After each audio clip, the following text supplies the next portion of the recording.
Ya está transmitiendo. Sean bienvenidos, estimados lectores y seguidores de la Revista Peruana de Ciencias Penales.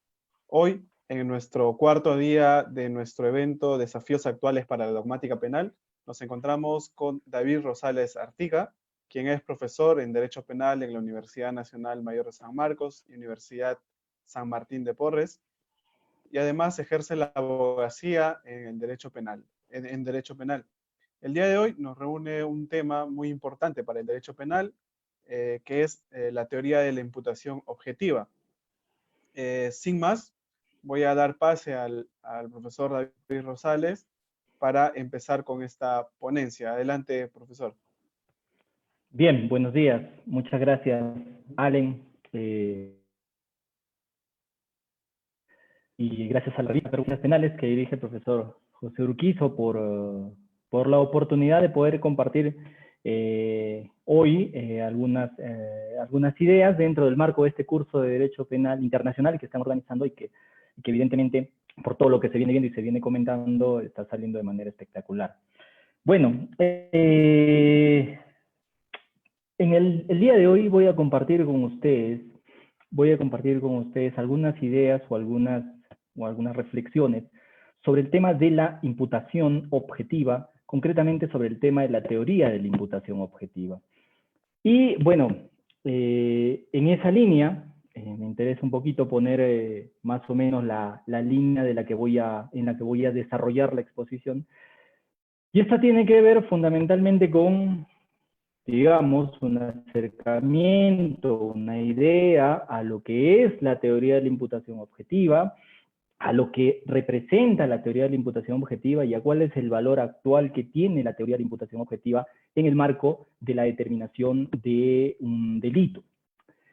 En ese sentido, la sesión del día de hoy la he programado básicamente sobre la base de 4 puntos, dentro de los cuales haremos algún tipo de acercamiento a esta teoría de la imputación objetiva, que definitivamente es una teoría cuyos conceptos todavía se encuentran en desarrollo y que es una teoría que adicionalmente tiene todavía que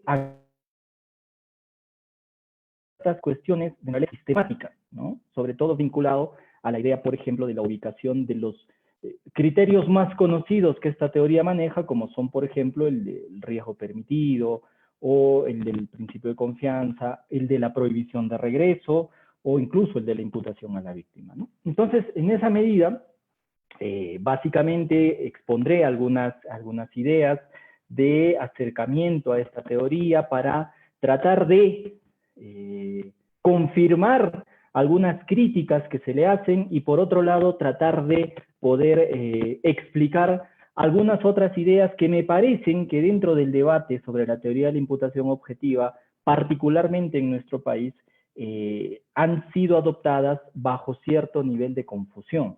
Entonces, esa es la idea de esta presentación, de esta exposición, en función de los 4 puntos que yo les planteo ahora en esta presentación. Para poder hablar de la teoría de la imputación objetiva, me parece que como cuestión preliminar es imprescindible poder ubicarnos dentro de lo que se conoce, dentro de lo que nosotros entendemos como la teoría del delito.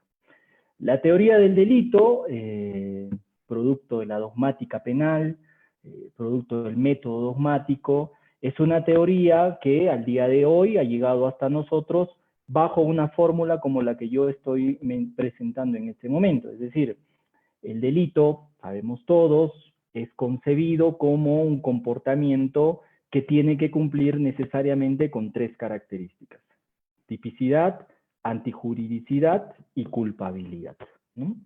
En tanto y en cuanto el comportamiento cumpla con cada una de estas características y arribemos a tener un comportamiento finalmente típico, antijurídico y culpable, podremos afirmar necesariamente que estamos ante un delito y será el momento en el que tengamos que ponernos a debatir sobre cuestiones ya de determinación de la pena.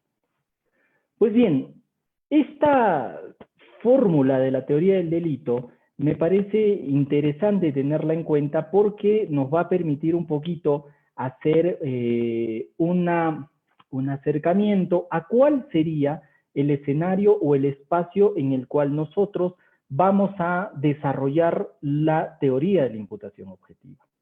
Y particularmente, la teoría de la imputación objetiva se va a desarrollar en el ámbito de lo que sería el comportamiento típico. Me es sumamente importante señalar este punto de vista porque dentro de lo típico, es decir, dentro del análisis del comportamiento típico, hay dos conceptos que considero importantes tomar en consideración de cara a poder hacer un análisis de la teoría de la imputación objetiva, por lo menos desde lo que sucede el día de hoy. Por un lado, está la necesidad de recordar, cuando estudiamos el derecho penal en su parte general, recordaremos que el derecho penal en su parte general, cuando comienza a analizar el tipo, existe, y así lo establecen diversos manuales de derecho penal, una parte bastante interesante cuando se analiza el comportamiento típico que tiene que ver necesariamente con lo que se denominan la clasificación de los tipos penales, ¿no? La clasificación de los tipos penales es seguramente uno de los temas que constantemente se estudia dentro del ámbito del tipo penal y existe evidentemente a nivel de la doctrina un sinnúmero de posibilidades de clasificación. En este ámbito, entonces, para poder entender la teoría de la imputación objetiva, resulta importante hacer referencia a una de esas clasificaciones. Esto es aquella que toma en cuenta el comportamiento objetivo previsto en cada uno de los tipos penales y diferencia los tipos penales en delitos de mera actividad y delitos de resultado. En el caso de los delitos de mera actividad, se sostiene que los delitos coinciden con, en este caso, la realización del tipo coincide con el último acto de la acción y por lo tanto no se produce un resultado separable de ella. Ejemplos de delitos de mera actividad tenemos varios, como se plantea aquí, el allanamiento de morada, el falso testimonio, ¿no? Que son algunos de los casos de delitos de mera actividad. Y por otro lado tenemos naturalmente a los delitos de resultado, es decir, aquel grupo de delitos en los que el tipo penal exige un resultado que esté espacio-temporalmente separado de la acción. El homicidio es evidentemente el ejemplo más claro de un delito de resultado porque no solamente reclama la acción del sujeto activo de, por ejemplo, dispararle a una persona, sino que adicionalmente para el perfeccionamiento del tipo penal se reclama naturalmente la producción de un resultado, en este caso la muerte de la persona. Este primer punto es interesante mencionar porque tradicionalmente, y así desde sus inicios, por lo menos pasando por el causalismo, pasando por el sistema neoclásico e incluso llegando hasta el finalismo, la imputación objetiva, la teoría de la imputación objetiva, estuvo necesariamente vinculada a esta clase de delitos, es decir, a los delitos de resultado. Es decir, y aunque algunos planteen esto como una crítica, una característica de la teoría de la imputación objetiva es que la misma era de aplicación exclusivamente para el ámbito de los delitos de resultado. Esto significaba que en los casos de mera actividad, la teoría de la imputación objetiva no desplegaría, un rol importante. Y evidentemente, pues, esto, que insisto, es una característica de la teoría de la imputación objetiva, no una crítica, evidentemente, pues, planteaba este cuestionamiento de tener una teoría aplicable solamente para un grupo de casos y no para otros. Si a esto le agregamos que con el transcurso de los años, con el paso del tiempo, se han ido incorporando en el Código Penal también los delitos de peligro, entonces resulta evidente que si seguimos enfocados en que la teoría de la imputación objetiva es una teoría para los delitos de resultado, ni los delitos de mera actividad ni los delitos de peligro constituirían objeto de esta teoría. ¿no? Esto es un punto que evidentemente vamos a tener nosotros que tomar en consideración. Otro dato tiene que ver con el hecho de que cuando uno revisa un manual de derecho penal, evidentemente se va a encontrar con que la mayor cantidad de ejemplos sobre teoría de la imputación objetiva tienen que ver precisamente con cuestiones de delitos de resultado, fundamentalmente con cuestiones vinculadas a causalidades hipotéticas, a rupturas del nexo causal, a presencia de situaciones alternativas en el resultado, es decir, una serie de ejemplos en los que básicamente se toma en cuenta que tras la primera realización o el primer contacto entre el autor y la víctima, posteriormente va a ocurrir alguna situación que nos haría pensar en si realmente quien causó el primer resultado terminaría siendo también vinculado con el resultado posterior, en la mayoría de casos anómalamente producido o bajo supuestos de análisis hipotéticos, etc. Entonces, la primera idea que tiene que quedar claro es que evidentemente la teoría de la imputación objetiva nace para la resolución de fundamentalmente los delitos de resultado. Insisto, no es una crítica, sino por el contrario, y así el profesor colombiano Yesid Reyes lo entiende también, es básicamente una característica de la teoría de la imputación objetiva. En segundo punto, otro dato interesante que me parece que debemos tomar en cuenta a efectos de analizar la teoría de la imputación objetiva y conocer precisamente su desarrollo evolutivo, tiene que ver nuevamente centrándonos en el comportamiento típico, nuevamente centrándonos en el análisis del tipo penal, tiene que ver con reconocer, ¿no? Con reconocer, y a mí me parece que este es un procedimiento que muchas veces es dejado de lado en la práctica, tiene que ver con reconocer que el tipo penal, es decir, la descripción de la conducta que realiza el legislador y que precisamente es la que tiene que realizar el delincuente, es una expresión, es una descripción de un comportamiento que evidentemente va a suponer un conglomerado de elementos que van a unirse para formar precisamente esa descripción. El ejemplo más básico es el del artículo 106 del Código Penal, que habla sobre el homicidio simple, ¿no? Cuando dice el que mata a otro. Esa afirmación del que mata a otro, evidentemente va a ser, si lo disgregamos, una suma de elementos de diversa naturaleza. Concretamente vamos a hablar de dos tipos de elementos, ¿no? Los elementos objetivos del tipo penal y los elementos subjetivos del tipo penal.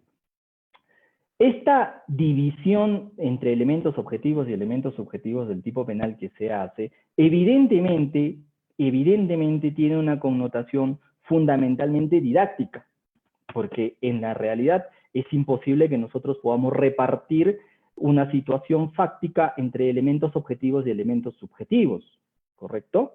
Es decir, el causalismo lo podía haber hecho porque de alguna otra manera el método que aplicaba el causalismo podía de alguna otra manera entender que se podía diferenciar entre aspecto externo y aspecto interno de los hechos, pero realmente esta situación de diferenciar entre el objetivo y lo subjetivo es algo que, por ejemplo, en este punto se desarrolla con fines estrictamente pedagógicos, por señalarlo.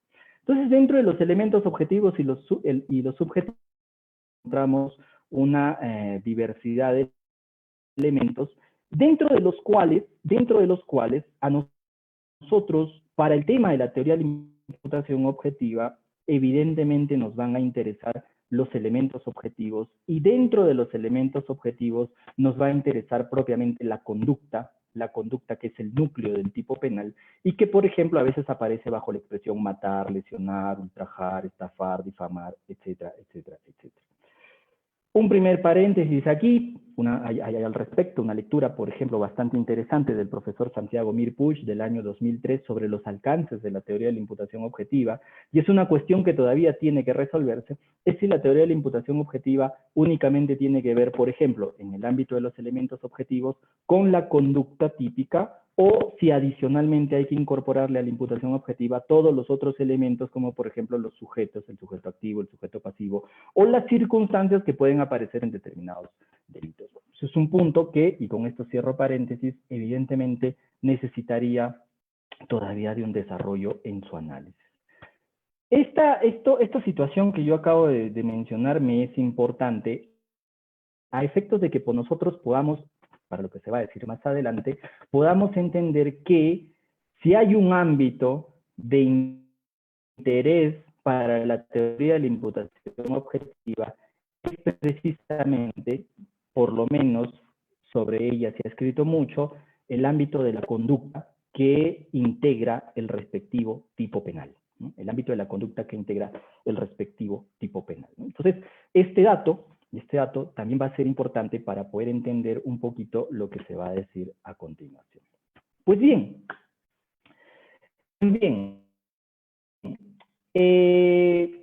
hoy en día se maneja básicamente una idea sobre lo que es la teoría de la imputación objetiva. Hablo de la actualidad, ¿correcto? Y en la actualidad, la teoría de la imputación objetiva, se plantea, es aquella que se va a ocupar de la determinación de las propiedades objetivas y generales de un comportamiento imputable. En otros términos, la teoría de la imputación objetiva va a servir para definir la conducta como conducta con significado objetivo típico, más allá de elementos fácticos y naturales y de accidentes. ¿Esto qué significa? Y esto me va a permitir explicar un poquito la situación que estamos viviendo. Y evidentemente también dentro del tiempo que tenemos para la sustentación. No hay duda que al hablar de imputación, de una teoría de la imputación, no es que evidentemente nos debamos remontar exclusivamente al causalismo, por ejemplo, y a partir de ahí comenzar a hablar de la misma. La teoría de la imputación objetiva, ya de alguna otra manera, perdón, la teoría de la imputación, no imputación objetiva, sino la teoría de la imputación en general, o sea, la idea de la imputación en el sentido de la atribución de un resultado a su autor, es un concepto que se manejaba ya en el jus naturalismo racionalista del siglo XVIII. Y adicionalmente los penalistas hegelianos del siglo XIX hablaban sobre la imputación como la necesidad de la atribución de un resultado a un sujeto, evidentemente, ¿no? Y entonces, durante el siglo XVIII, durante el siglo XIX, existía naturalmente en el ámbito del derecho penal la necesidad por reconocer criterios para poder hacer este proceso de atribución de un resultado a su autor. Esta situación evidentemente va a suponer una decadencia en esta idea de la imputación, cuando más o menos a partir de 1850 en el derecho penal nosotros vamos a contar con la irrupción del causalismo naturalista, ¿no? O el naturalismo positivista, en fin, hay diversas formas de entender esta etapa. Esto es, aquel momento en el que, por ejemplo, en el ámbito del derecho penal y gracias al tratado de von List, el derecho penal pasó a ser explicado desde el punto de vista de las ciencias naturales, es decir, desde el punto de vista de cuestiones evidentemente ontológicas o empíricas. Y claro, este momento en el que supuso olvidarnos de una imputación como había sido concebida, por ejemplo, por los penalistas hegelianos, y pasar a un sistema donde todo se explicaba desde la óptica del ser, desde la óptica del naturalismo positivista, seguramente tuvo demasiada incidencia en la forma en la que se desarrollaban los procesos de atribución. Sabemos bien que esta idea del causalismo nosotros la hemos tenido naturalmente no solamente con von List y Belling durante el sistema clásico, sino con algunas variaciones incluso durante el sistema neoclásico o neocantista e incluso hasta llegar al propio finalismo. Durante todo este tiempo de alguna otra manera, preeminencia de las explicaciones empíricas de los hechos, es decir, durante todo este tiempo en el que la atribución de un resultado a su autor se hacía sobre la base de explicaciones causales, por así decirlo, evidentemente nosotros vamos a encontrar que muchas veces los procesos de atribución se desarrollaban sobre la base de ideas causalistas con algunos criterios que restringían el alcance de estas ideas, pero que en el fondo no dejaban de ser causalistas. Hablo, por ejemplo, de la teoría de la relevancia de Mesger, o hablo, por ejemplo, de la teoría de la ecuación social de Bell. En todos estos casos, estos criterios funcionaban como criterios de delimitación frente a la teoría de la equivalencia de condiciones, que no había perdido su valor. Si bien ya no se confiaba en la fórmula que la teoría de la equivalencia de condiciones utilizaba, que era la teoría de la conditio sine qua non, sin embargo, la teoría de la equivalencia de condiciones empezó a recibir otro tipo de correctivos de la mano, por ejemplo, de Mesger y su teoría de la relevancia, o de la mano de Wenzel y su teoría de la ecuación social, sin que en el fondo dejáramos nosotros de tener una explicación causal de la situación. Todo esto evidentemente hace que la teoría de la imputación objetiva, que en ese entonces todavía no se conocía bajo esta denominación, tuviera explicación evidentemente solo para delitos de resultado. Tuviera explicación evidentemente solo para delitos de resultado, con un dato coyuntural además, y es que si nos enfocamos en los tiempos en los que tuvimos causalismo, neocausalismo y finalismo, los delitos a los que evidentemente nos enfrentábamos no eran evidentemente los que probablemente ahora conocemos, y que no necesariamente son de resultado, sino muchos de ellos de mera actividad y muchos de ellos de peligro.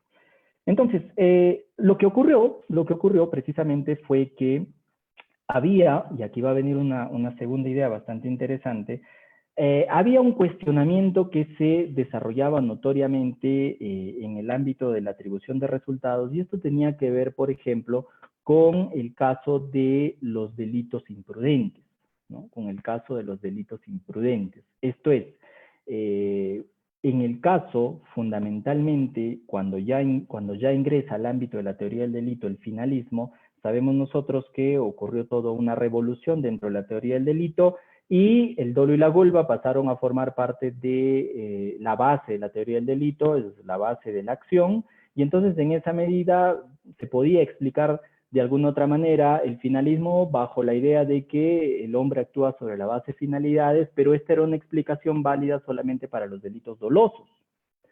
En el ámbito de los delitos imprudentes no se podía dar esa misma explicación.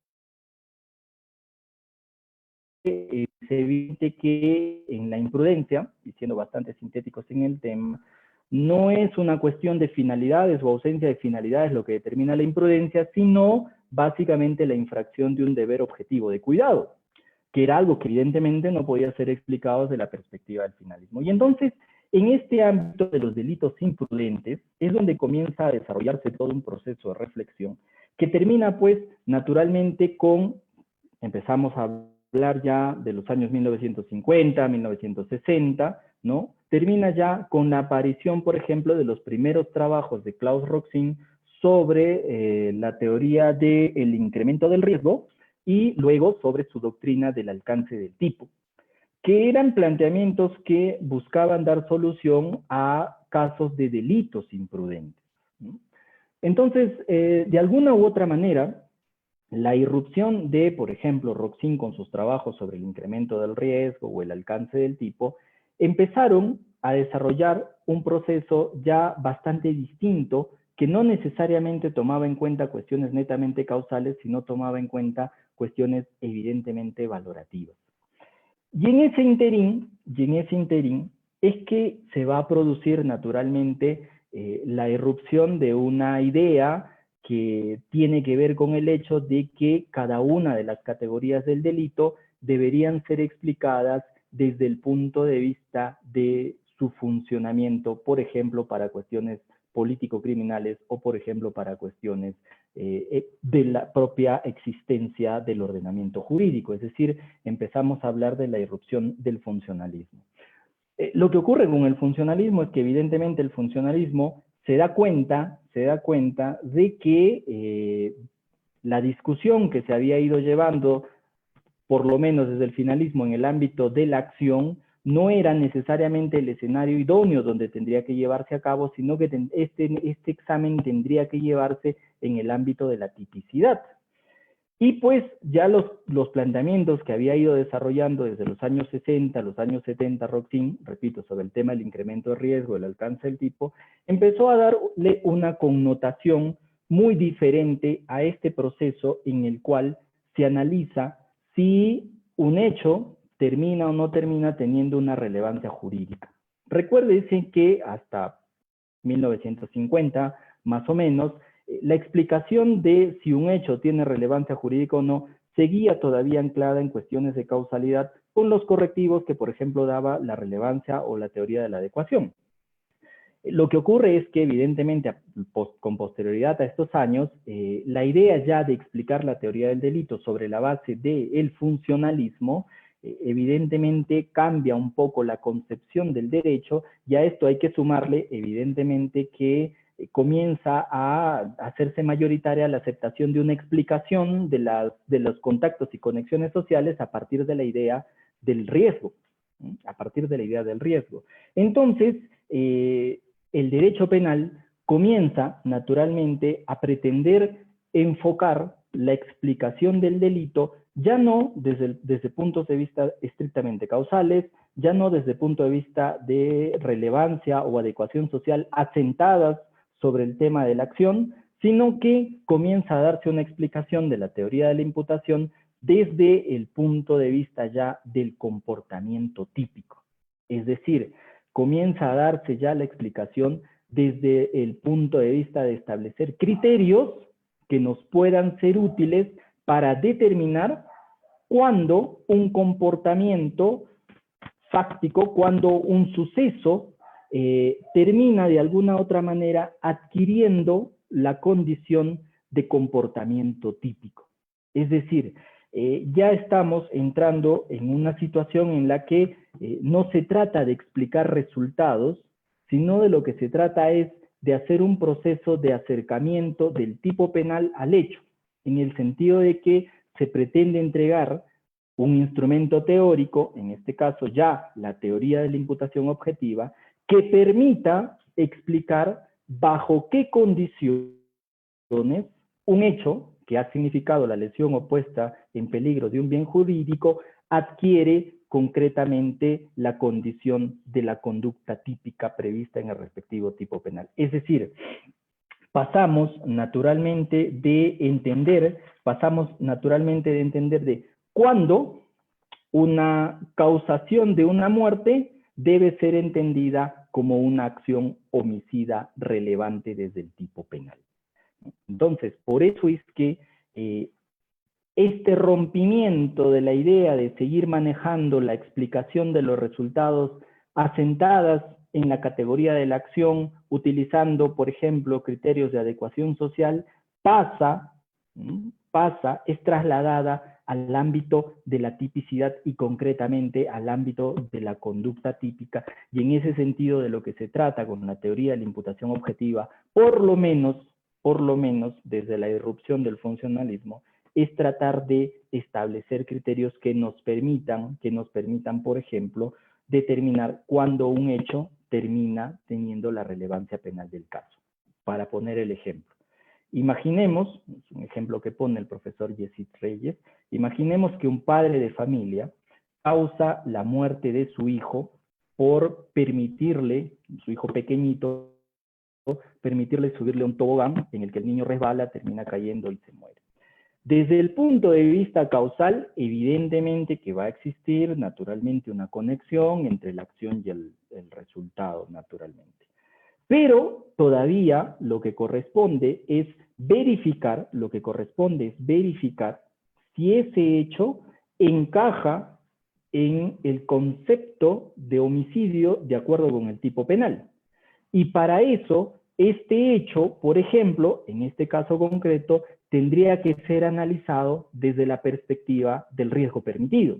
Es decir, lo que habría que hacer es traer el hecho para analizar si desde el riesgo permitido, ya sea utilizando normas escritas, ya sea utilizando lex artis, o sea utilizando cuestiones de aceptación social, si ese hecho termina siendo un hecho que se puede entender por cuestiones de riesgo permitido o termina siendo un hecho que supera el riesgo permitido y ya desde ese momento convertirse en una conducta típica de homicidio y evidentemente a partir de ahí continuar con el proceso de imputación.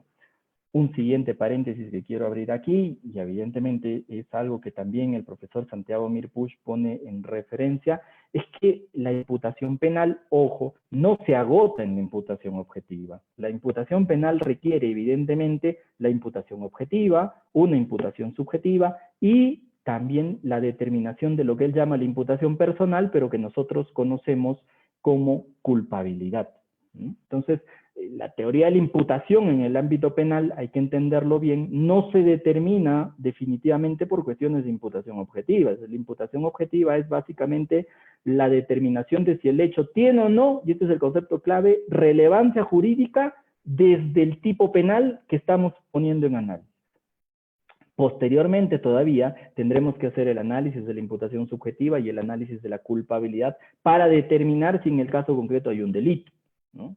A veces se pretende o se quiere señalar que la teoría de la imputación objetiva resuelve el problema de la delictuosidad del hecho, y eso no es así, ¿no? Eso no es así. Esta teoría, y como se plantea en esta presentación, es exclusivamente una teoría que nos va a permitir hacer un análisis de un suceso, de un hecho, para determinar si éste adquiere o no la relevancia o la cualidad que tiene la conducta del tipo penal que nosotros estamos analizando, ¿no? Entonces, en esa medida, modernamente, ¿no? Modernamente, y esto, insisto, influjo del funcionalismo, esto, insisto, traslado del análisis de la acción al ámbito de la tipicidad, nos va a establecer que la imputación objetiva se puede reconducir fundamentalmente a dos raíces. La primera, y que entiendo es la más importante, es la de determinar si las características de la conducta realizada por el autor se corresponden con la previsión del tipo penal. Para saber si un hecho se corresponde con la prescripción establecida en el tipo penal, vamos a utilizar determinados criterios de exclusión, que son los que ya nosotros conocemos, y son riesgo permitido, principio de confianza, prohibición de regreso o imputación al ámbito de responsabilidad de la víctima, en tanto y en cuanto son los criterios mayoritariamente empleados. La otra idea que tiene que quedar en consideración a partir de lo que se establece es que la imputación objetiva en los delitos de resultado, sigue siendo necesaria en tanto y en cuanto en esta clase de delitos vamos a tener nosotros que hacer esta famosa verificación entre si se ha creado un riesgo jurídico penalmente relevante y si ese riesgo es el que ha sido alcanzado en el resultado, y si quisiéramos optar por una cuestión roxiniana, determinar si también ese resultado está dentro de lo que se determina el alcance del tipo. Pero todo ese análisis tendría que desenfocar en el ámbito de los delitos de resultados. Sin embargo, el peso de la teoría de la imputación objetiva está precisamente o específicamente en la imputación de la conducta como típica, ¿no? La imputación de la conducta como típica. Y aquí viene esta siguiente presentación con estas dos ideas que me parecen clave. La teoría de la imputación objetiva determina el alcance objetivo real de los tipos delictivos. No es una mera tópica de problemas de imputación de resultados. Y por otro lado, la teoría de la imputación objetiva es un procedimiento de interpretación de los tipos penales, que significa la conexión entre el texto de la ley y la realidad social, ¿no? Entre el texto de la ley y la realidad social. Es decir, al día de hoy, en el ámbito de la teoría de la imputación objetiva, hemos pasado de una teoría de la imputación centrada básicamente en la explicación del resultado a una teoría centrada fundamentalmente en la determinación de si concurre o no una conducta típica. Planteamiento que evidentemente tiene como sus principales promotores a dos penalistas alemanes, Günther Jacobs y Wolfgang Frisch. Siguiente punto que tenemos que avanzar porque la hora nos va ganando.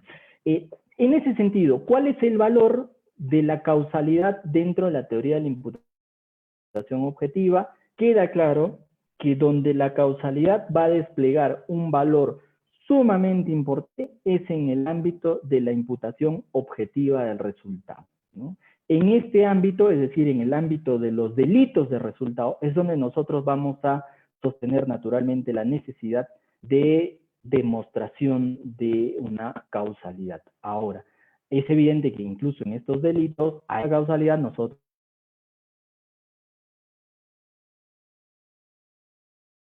utilizar esta idea de la creación del riesgo no permitido, la realización del mismo en el resultado y la idea del alcance del tipo.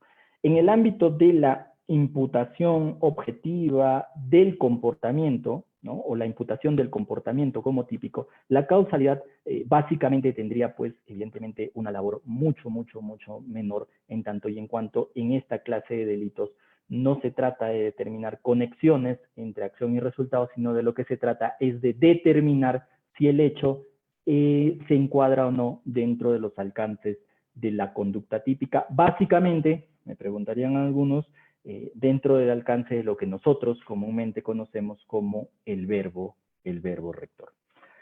Bien, ¿cuáles son los pasos que nosotros necesitamos utilizar para determinar si un hecho encaja dentro de la conducta típica prevista en el tipo penal en concreto? Existen 4 criterios mayoritariamente aceptados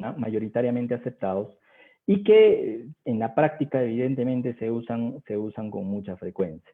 Ahora bien, en la realidad nuestra, básicamente de estos criterios, hay que reconocer que no existe propiamente un manejo bastante prolijo de los mismos, ¿no?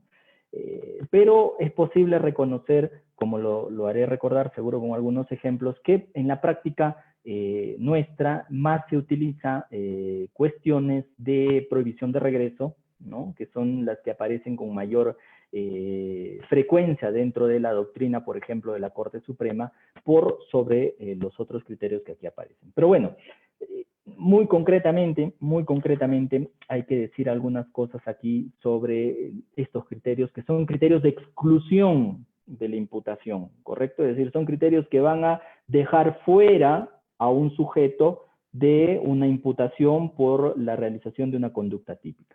En primer lugar, evidentemente vamos a encontrar nosotros el criterio del riesgo permitido, que es un criterio del cual fundamentalmente me gustaría señalar 2 cosas. Primero, su base se encuentra en Belzel, fundamentalmente a partir de su criterio de la adecuación social, ¿no? Es decir, a partir del criterio de adecuación social que ya intentó utilizar a Belzel, es que se ha construido esta idea del riesgo permitido, y es que esta idea del riesgo permitido tiene que ver con esa vieja concepción belseniana, vieja entre comillas naturalmente, de que los bienes jurídicos no forman parte de piezas de un museo, sino que necesariamente tienen que estar en contacto, y por lo tanto ese contacto genera determinados riesgos que en situaciones concretas pueden ser tolerados, si es que estos riesgos se producen, pero en otra clase de situaciones no. Claro, para determinar cuándo se pueden lesionar y determinar una responsabilidad penal y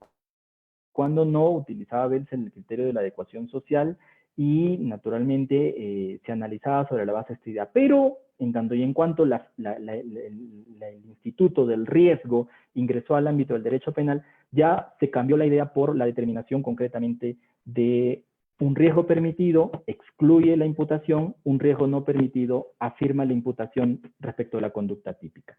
Lo segundo, y ese es un dato que podría ser naturalmente para el análisis, tiene que ver con el hecho de que se discute mucho si realmente el riesgo permitido es un criterio de análisis propio de la teoría de la imputación objetiva, o es que se trata más de un análisis que tiene lugar en el estado de necesidad justificante, ¿no? Dado que el mismo proceso de ponderación que hacemos del riesgo permitido es el mismo proceso de ponderación que se hace en el ámbito del estado de necesidad justificante, lo cual evidentemente si lo seguimos hasta el final nos llevaría a poner en discusión aquel planteamiento de las causas de justificación como elementos negativos del tipo, ¿no? Entonces, en ese contexto, el riesgo permitido podría tener pues una explicación sistemática importante. El segundo elemento, respecto al segundo, tercer y cuarto elemento, como destaca Mir Puig, son criterios en los que se tiene que ver básicamente el tema de del principio de autorresponsabilidad, ¿no? Destaca primero la confianza permitida, es decir, hay exclusión de imputación cuando hay confianza permitida. Ya se ha establecido que la confianza permitida o el principio de confianza opera en ámbitos de división del trabajo tanto de manera horizontal como de manera vertical. No hay límite para eso más que la existencia de determinados deberes secundarios, ¿no? El profesor Mario Maraver sobre este tema de principio de confianza es ciertamente autoridad sobre el mismo. Y evidentemente, pues, este principio de confianza va a presentar ciertos límites en aquellos casos en donde hay un actuar antijurídico de la persona con la que uno está confiando, o fundamentalmente en aquellas situaciones en las que existe de alguna otra manera una posición de cuidado respecto de uno sobre otro, en cuyo caso no es que no podamos hablar de principio de confianza, sino que vamos a tener que incorporar ciertos deberes de aseguramiento. El otro criterio tiene que ver con la exclusión de la imputación en supuestos de prohibición de regreso. Aquí quisiera detenerme un momentito para plantear la siguiente idea. Cuando la imputación como concepto genérico se planteaba sobre la base de cuestiones de causalidad, había ciertos supuestos que la doctrina denominaba ruptura del nexo causal y que normalmente estaban asociadas al hecho de que tras una conducta imprudente provenía un comportamiento doloso que por lo tanto rompía el nexo de causalidad y no permitía la atribución del resultado a el primer actuante. Este es el caso básicamente de aquel sujeto que va caso de doctrina, aquel sujeto que va a un teatro, a un bar, deja su saco a la persona que trabaja cuidando ahí el bar y dentro del saco deja su pistola sin el seguro. El acomodador que tiene el saco nota la pistola, ve que la pistola está sin seguro y en ese momento aparece por ahí su enemigo y él hace el disparo y lo mata. La pregunta era si este hecho de homicidio podía serle imputado también a la persona que dejó el saco con el arma sin seguro, ¿no? Y entonces, desde el punto de vista de la causalidad, se planteaba aquí que había una ruptura del nexo causal y que por lo tanto no se podía establecer este proceso de imputación. Roxin posteriormente ha criticado naturalmente que se sostenga esta idea de la ruptura del nexo de causalidad. Los nexos de causalidad no se rompen, los nexos de causalidad no se rompen, y por lo tanto esta idea en la que se asentaba la prohibición de regreso evidentemente era errónea. Sí, ahí es cuando, y en ese momento aparece Jacobs y utiliza esta teoría de la prohibición de regreso para aquellos casos en los que, fuera de los ya mencionados, tenemos un comportamiento inicial que posteriormente es vinculado por otro de manera arbitraria en la comisión de un delito, ¿no? Y tenemos aquí famosos casos como el del taxista, la cocinera de una organización terrorista, el dentista de un grupo terrorista, la persona que alquila la casa para un grupo de personas que se dedican al tráfico de drogas, etcétera, etcétera, etcétera, que son casos que se han visto en la jurisprudencia de la Corte Suprema, y habla pues de la imposibilidad de hacer retroceder esta atribución hacia el primer actuante. Lo cierto es que, y me parece, y en eso coincido bastante con el profesor Mirpuch, que esta teoría de la prohibición de regreso no tiene que ver necesariamente con lo que estamos hablando, es el objeto de la teoría de la imputación objetiva, es decir, la determinación de si el hecho supone o no una conducta típica con relevancia penal. Esto más tiene que ver con la determinación de si el primer actuante llega o no a ser partícipe del hecho delictivo de otro. Y evidentemente esto ya no nos establece, ya no nos coloca en el ámbito de la determinación de la conducta típica, sino nos lleva al ámbito de la determinación del autor y la participación, ¿no? Entonces, por eso es que insisto, creo que la prohibición de regreso no ha encontrado hasta la fecha el lugar sistemático que en efecto le corresponde, ¿no? Por ejemplo, en el caso del profesor Mirpuch, él habla de la existencia de dos niveles de análisis. El primer nivel de análisis es básicamente el del riesgo permitido, y en un segundo nivel de análisis tendríamos que ubicar estos criterios de confianza permitida, prohibición de regreso, responsabilidad de la víctima, pero cada una dirigida a la determinación de algo en concreto. La prohibición de regreso dirigida a la determinación de la participación en el hecho de otro, ¿no? Y precisamente es ahí donde se discuten temas como las conductas neutras o conductas estándar. Entonces me parece que en el ámbito de la prohibición de regreso, pese a que se le considera un criterio de exclusión de imputación, me parece que su ámbito no es el de la determinación de la conducta típica, sino es el de la determinación de la autoría y participación, y ahí es donde tendría que ser analizada.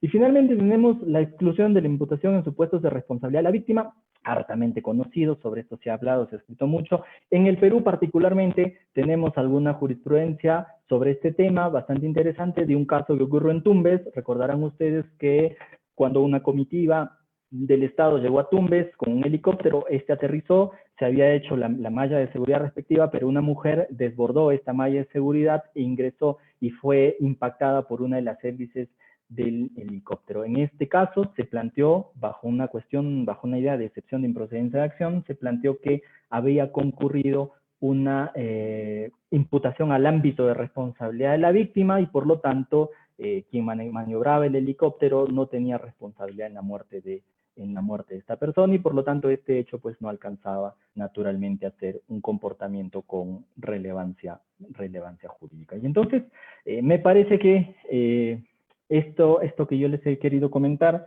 y disculpen si ya me pasé del tiempo, esto que les he querido comentar, tendría que llevarnos a la reflexión un poquito de poder entender realmente cuál es al día de hoy el alcance evidentemente de la teoría de la imputación objetiva y naturalmente a que estos criterios de exclusión de imputación todavía no han sido plenamente perfilados, comenzando porque hay harta polémica en cuanto a su real ubicación sistemática dentro del ámbito de la teoría del delito. Eso es todo. Quedo naturalmente a sus preguntas en caso existan y si no, mi agradecimiento pleno siempre a la Revista Peruana de Ciencias Penales.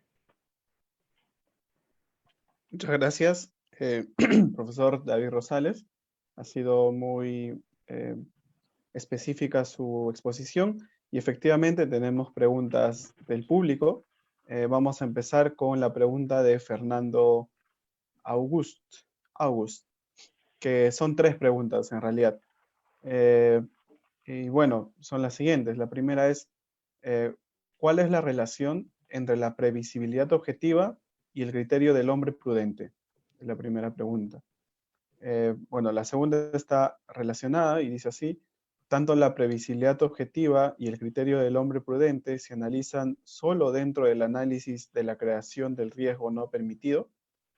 Y la última que propone la misma persona es la siguiente: ¿es lo mismo hablar de norma de cuidado y deber de cuidado cuando se habla del tipo penal imprudente y las normas jurídico o técnicas que se habrían vulnerado en el caso concreto? Son las preguntas que propone Fernando. Ok, bien, gracias. A ver, dentro de lo que yo podría responder sobre este tema. Y agradezco porque me permite un poquito desarrollar algunas ideas. Lo primero, el tema de la adecuación social, y ya antes con Mesger el tema de la relevancia social, fueron planteamientos que se establecieron con la finalidad de limitar las relaciones de causalidad que muchas veces llevaban al famoso regreso ad infinitum, ¿no? Regresemos hasta Adán y Eva o regresemos hasta el Big Bang. Tanto el criterio de la relevancia de Mesger como el criterio de la adecuación social de Belzel, lo que sostenían era que solamente se imputarán aquellos resultados que, como lo señala bien quien hace la pregunta, en tanto y en cuanto estos sean previsibles o sean idóneos para causar determinados resultados típicos, ¿no? Ahora, ¿cómo se determinaba cuándo uno de estos comportamientos tenía la capacidad de causar determinados resultados? Ese siempre fue, sobre todo en el caso de Mesger, que no lo llegó a desarrollar plenamente, ese siempre fue el problema de la teoría de la relevancia y la teoría de la adecuación. Y es ahí precisamente en la que aparecen estos criterios de previsibilidad objetiva o del hombre prudente, ¿no? Como criterios que de alguna u otra manera van a servir para que podamos responder precisamente esas preguntas. ¿Cuándo un comportamiento es adecuado para cometer un resultado típico y cuándo un comportamiento no es adecuado para resolver un comportamiento típico? Y entonces, vamos, hay una serie de criterios que se han empleado, entre ellos el de la previsibilidad objetiva, entre ellos el del hombre prudente, es decir, ¿no? Y cada uno de estos criterios posee evidentemente críticas, ¿no? Como el caso del hombre prudente, en el sentido de que estaríamos creando una suerte de monstruo que sería básicamente una idea de un hombre ideal, que es el que en realidad no existe, y por lo tanto, pues, tratan de, por así decir, criticar esta posición. Quizás el criterio de la previsibilidad objetiva, es decir, el hecho de que el juez se ponga en un momento anterior a la realización del delito y a partir de ahí, utilizando los conocimientos sociales vigentes y además utilizando un estándar de conocimiento de un sujeto o un individuo cercano al que había cometido el delito, podía naturalmente determinar si la producción de resultado era previsible o no. Yo creo que estos criterios evidentemente tienen relación, sí, en tanto y en cuanto han sido utilizados para dotar de contenido, sea la relevancia o sea la teoría de la adecuación. Ahora, dentro de la teoría de riesgo permitido, evidentemente nosotros ya no entramos a utilizar estos criterios porque el riesgo permitido concretamente trae sus propios criterios, como son el de la determinación de si algo está permitido o no a partir de una norma escrita, el del criterio de la lex artis, ¿no? Que son criterios que se utilizan ya y que son evidentemente, no sé si superación o quizás son criterios ya que de por sí incluyen precisamente la idea de la previsibilidad o del hombre prudente. Y en cuanto al tema de la norma de cuidado y el deber de cuidado, sí, evidentemente hay una diferenciación. Santiago Mirpuch utiliza naturalmente la idea de la norma de cuidado cada vez que él pretende hablar sobre el tema de la imputación personal o de la culpabilidad, que tiene que ver con una cuestión ya más vinculada a la determinación de la culpabilidad. Es decir, cuando hablamos de norma de cuidado, podríamos estar hablando básicamente de esa idea de si el sujeto pudo o no pudo actuar de otro modo, que es lo que se tiene que analizar dentro del ámbito de la culpabilidad. En cambio, la cuestión de la infracción del deber objetivo de cuidado es algo que está más asociado, más vinculado desde sus orígenes a la determinación de la imprudencia, negligencia o culpa, como es que la conocemos nosotros y la conoce el Código Penal. Creo que con eso doy respuesta a las preguntas, Allen. Muchas gracias, profesor. La siguiente pregunta es de Rafael Girao Berrocal. Y bueno, voy a leer todo el mensaje. Dice así: estimado David, ¿cuál es tu opinión en los casos en que la Fiscalía archiva una investigación por considerar que el hecho, pese a ser típico, no es jurídicamente relevante? ¿Se podría señalar, tal vez, que dicho análisis estaría vulnerando el principio de legalidad?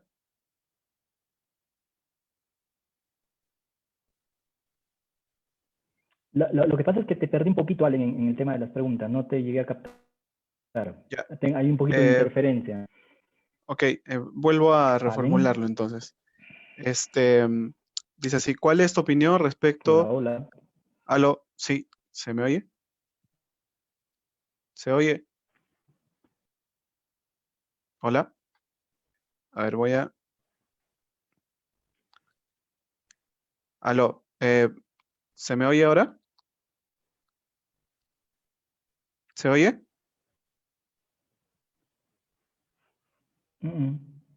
Tengo problemas Interferencias. en la recepción. A ver, a ver. ¿Ahora se me está oyendo?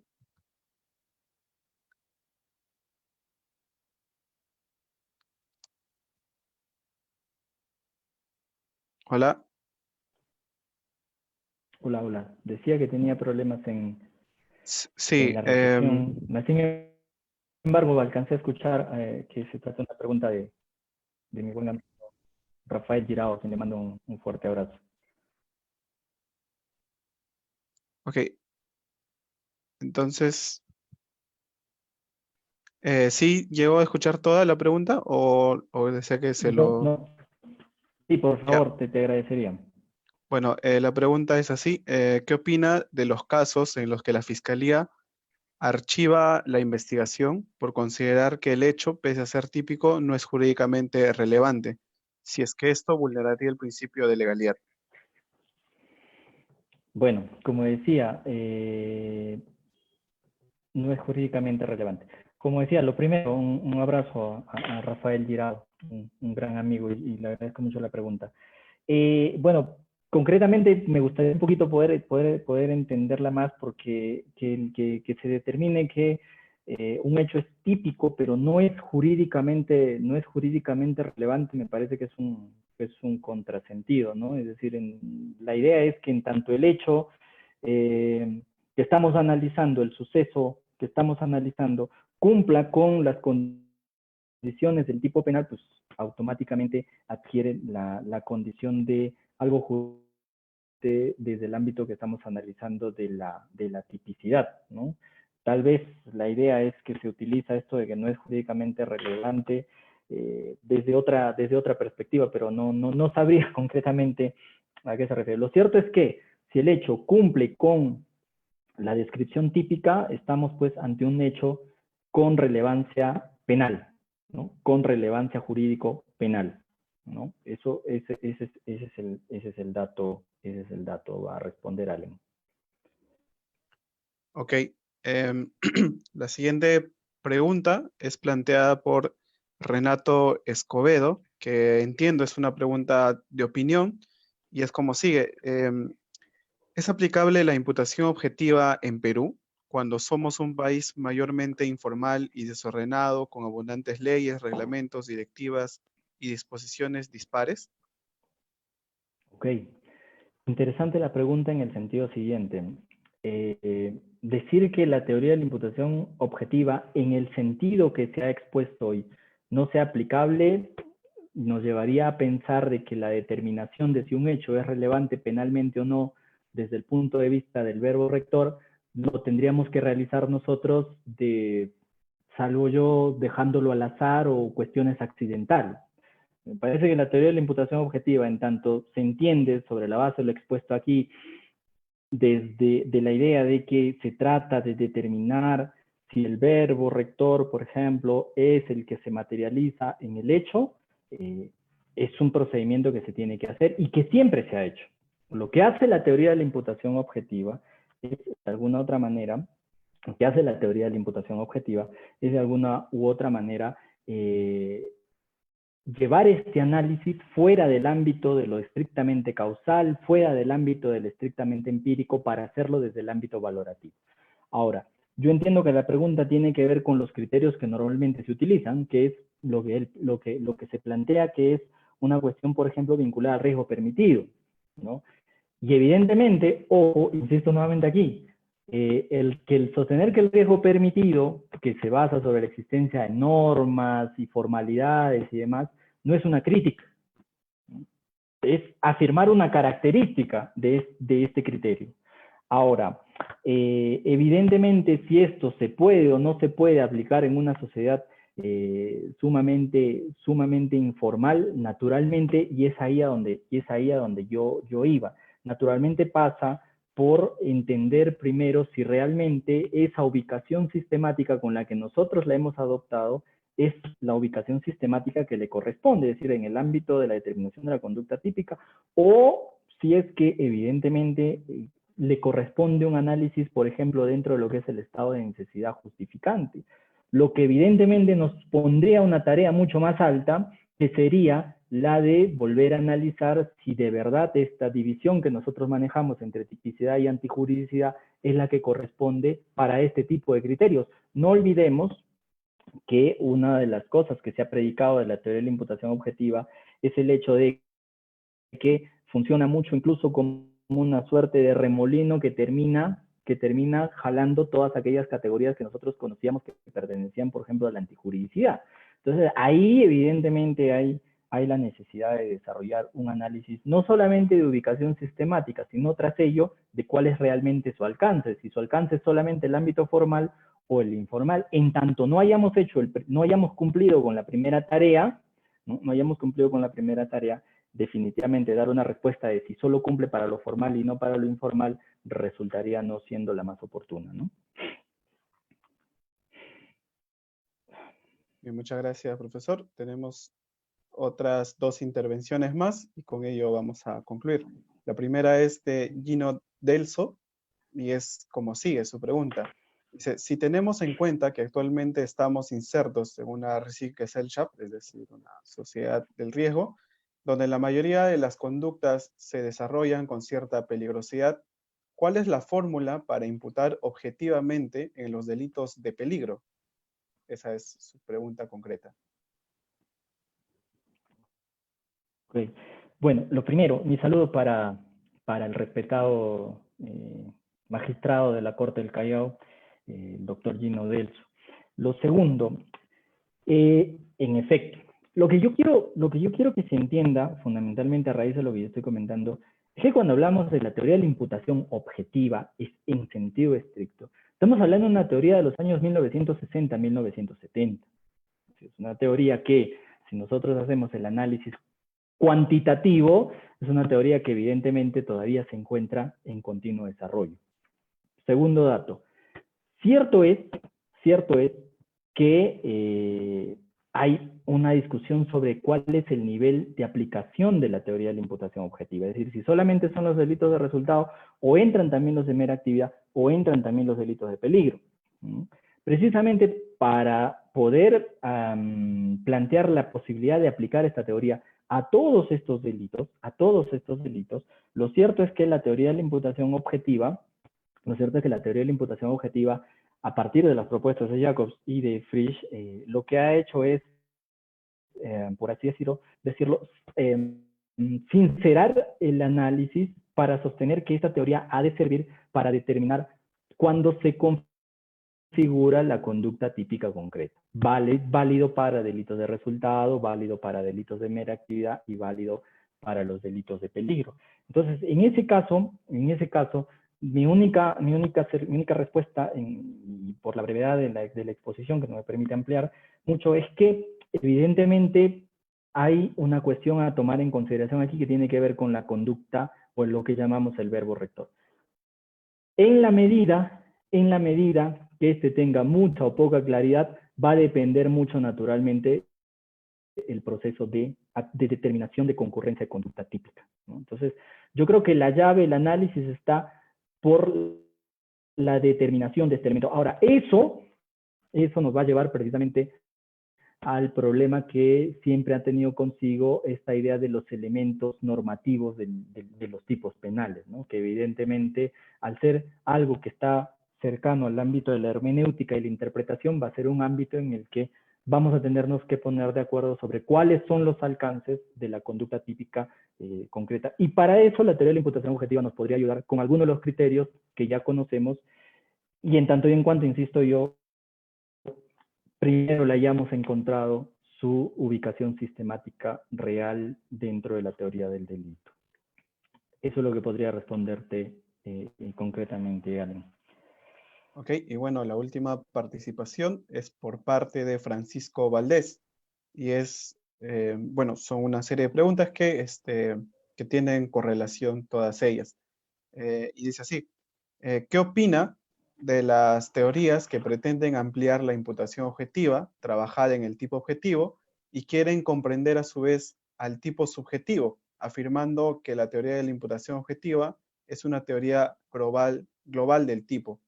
Por ejemplo, Feijó Sánchez habla incluso de una teoría global del injusto. ¿No es acaso correcto esto? Pues estaríamos buscando solo relevancia objetiva del comportamiento frente al tipo penal, pero no hacemos lo mismo en el ámbito subjetivo. Debería también pretender buscarse esa relevancia objetiva en este ámbito a interés del derecho penal. Ese es el comentario en sí, ¿no? No sé si podría activar su micrófono, no se le está oyendo. Ahora sí. Sí. Ya. Bien, Allen, y agradezco la pregunta de Francisco. Tomar parte por una teoría global de la imputación o una teoría en la que evidentemente sigamos manejándonos sobre la base de parcelas. Particularmente considero la necesidad de seguir manejando como lo planteó en su momento el profesor Mirpuch, de una teoría de la imputación parcelada, es decir, una imputación objetiva, una imputación subjetiva y, como llama Mirpuch, una imputación personal. Mi razón, y evidentemente, como quiera que la pregunta es de opinión, va en ese sentido. Cada uno de estos ámbitos posee, evidentemente, un substrato completamente distinto. La determinación de si un hecho tiene o no la relevancia que reclama el tipo penal, es decir, la muerte de una persona maneja el respectivo tipo penal, es completamente distinta a la que se tenga que manejar en el análisis de la imputación subjetiva, esto es, a la determinación, por ejemplo, del dolo frente a la concurrencia del error.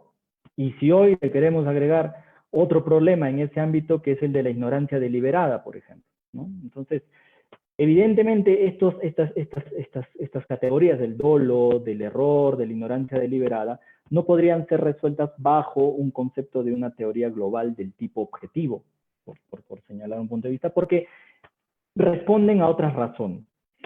Y evidentemente el otro factor, el de la imputación personal, es decir, el de la culpabilidad y sobre todo el de la culpabilidad material, es decir, si se le castiga a un sujeto por el solo hecho de haber obrado de un modo distinto y no de otro, y si a eso además se le adicionan cuestiones de prevención general o prevención especial, nos está dando la idea de que necesariamente ahí vamos a desarrollar un tipo de análisis completamente distinto al de la imputación subjetiva y completamente distinto al de la imputación objetiva. Otra idea, y con eso quiero cerrar, es que lo que está sobre la base de la teoría del delito, fundamentalmente donde se incardinan cada uno de estos procesos de imputación, es el hecho de establecer un proceso de atribución garantista. Y en la medida que este proceso de atribución garantista de responsabilidad penal, o no, porque se puede atribuir como no se puede atribuir, en la medida que este proceso de atribución garantista tenga mayores niveles de análisis, evidentemente le va a permitir a la teoría del delito cumplir con el objetivo de priorizar un uso racional del derecho penal. En tanto y en cuanto nosotros tengamos categorías que subsumen muchas de ellas, vamos a tener evidentemente un proceso de atribución de responsabilidad penal que no permitiría un filtro, digamos, bastante importante de la determinación de la responsabilidad penal. Y eso podría jugar en contra de la idea que yo entiendo es una idea básica en el ámbito del derecho penal, que es la de su uso racional y de su uso medido, ¿no? Eso es lo que podría yo contestarle a Francisco, y te agradezco, Allen, por haber trasladado las preguntas. Así es, muchas gracias, profesor David. Evidentemente este es un tema que aún haciendo hincapié en que ha sido propuesto desde hace muchos años, tiene todavía muchas controversias y esto se ha visto reflejado en la cantidad de preguntas que hemos podido leer y que todavía han quedado en los comentarios. Sin embargo, pedimos disculpas que no vamos a poder responder todas, también por el tiempo que nos toma hacer estas transmisiones. Sin embargo, ya también para ir cerrando esta transmisión extraordinaria, queremos oír de usted, profesor David Rosales, sus palabras de cierre, quizá a modo de reflexión sobre el tema, o expresando lo que usted vea conveniente para cerrar esta exposición. Bueno, sí. Primero, reitero, gracias a la revista, gracias a ustedes también, a ti, Allen, a Cintia, a Sara, están haciendo un trabajo espectacular con la revista. Lo segundo es que evidentemente, pues, el debate sobre estos temas de imputación objetiva, imputación personal, está plenamente abierto. Hay mucho que discutir, hay mucho que analizar y sobre todo, y creo que es el concepto clave, hay mucho que investigar.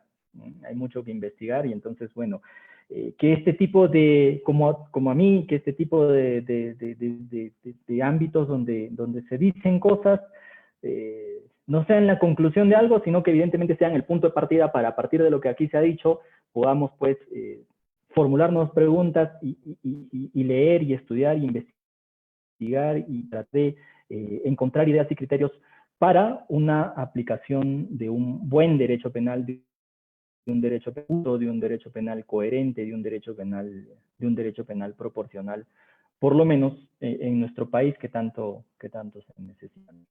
Gracias y bueno, será hasta una próxima oportunidad. Muchas gracias, profesor David, y también agradecemos a todas las personas que se han conectado, invitándoles a participar, a seguir participando de este evento de cuestiones actuales sobre la teoría del derecho penal.